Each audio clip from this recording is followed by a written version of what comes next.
আপনারা জানেন রাজাকারের শিরোমণি গোলাম আজম সে এই যে পেট্রোডলারের দেশ আরব দেশগুলোতে যে একাধিকবার চাঁদা তুলেছে, সংগ্রাম করেছে পূর্ব পাকিস্তান পুনরুদ্ধার কমিটির নামে। তাহলে আমাদের এই মুক্তিযুদ্ধের বিরুদ্ধে ষড়যন্ত্র প্রথম দিন থেকে ছিল।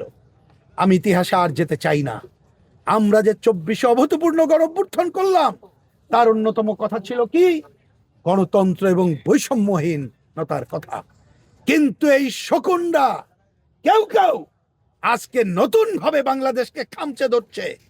আমি ক্ষোভের সাথে বলতে চাই, এই সরকারের ছত্রছায়ায় যে সংস্কার কমিটি হলো, সংবিধান সংস্কার কমিটির নামে তারা যে লিখিত বইটি প্রকাশ করেছে, প্রকারান্তরে ধর্মনিরপেক্ষতাকে প্রশ্নবিদ্ধ করা হয়েছে, সমাজতন্ত্রকে বিসর্জন দেওয়ার কথা বলা হয়েছে। এই ধরনের ঔদ্ধত্যপূর্ণ আচরণ আমরা দেখলাম। তাদের ছত্রছায়া থেকে আজকে এই মুক্তিযুদ্ধ বিরোধী চক্র ফুলে ফেপে উঠেছে। আমি আজকের এই সভায় দাঁড়িয়ে পরিষ্কার করে বলে দিতে চাই, এই সরকার উদ্দেশ্যে অনতিবিলম্বে নির্বাচনের তারিখ ঘোষণা করে নির্বাচিত প্রতিনিধিদের হাতে ক্ষমতা হস্তান্তর করুন। কোনো তালবাহানা চলবে না।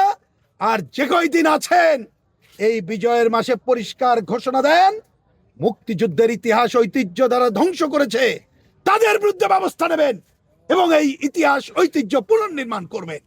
এমনকি আমরা যেখানে আছি, আমাদের এই ঐতিহাসিক সরোয়ার্দী উদ্যানে এখানে আঘাত সংঘটিত হয়েছে, এগুলো আমি পুনর্নির্মাণের দাবি জানাই।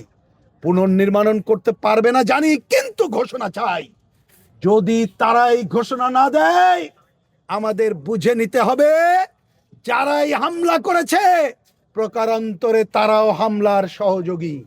একই সাথে এই কথা বলে শেষ করি, যতদিন না পর্যন্ত আমাদের মুক্তিযুদ্ধের স্বপ্ন প্রতিটি মানুষ তার নিজের অধিকার প্রতিষ্ঠা না করতে পারবে, যতদিন না পর্যন্ত গণতান্ত্রিক অসাম্প্রদায়িক শোষণমুক্ত সমাজ কায়েম না করতে পারবো, আমাদের সংগ্রাম অব্যাহত থাকবে।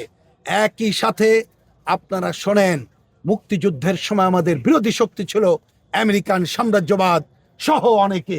আজকে আমরা দেখতে পাচ্ছি আধিপত্যবাদী দেশ এবং সাম্রাজ্যবাদী দেশ সমূহ তারা আমাদের ভূ রাজনৈতিক কারণে বাংলাদেশের উপরে নতুন করে আধিপত্য বিস্তার করতে চাইছে। অনেকে বলছে ক্ষমতা চালায় ডিপ স্টেট। এই ডিপ স্টেটই হচ্ছে এই সাম্রাজ্যবাদী এবং আধিপত্যবাদী শক্তি, যারা আমাদের দেশকে মুক্তিযুদ্ধের বিপরীতে পরিচালিত করতে চায়, জনগণের দেশের বিপরীতে লুটেরার দেশে পরিণত করতে চায়। আসেন আমরা তাদেরকে পরাস্ত করেই মুক্তিযুদ্ধের স্বপ্ন বাস্তবায়ন করব। এই অঙ্গীকারের মধ্য দিয়েই এবারের আমরা এই বিজয় মাসের প্রথম দিন থেকেই আমাদের কর্মকাণ্ড শুরু করলাম।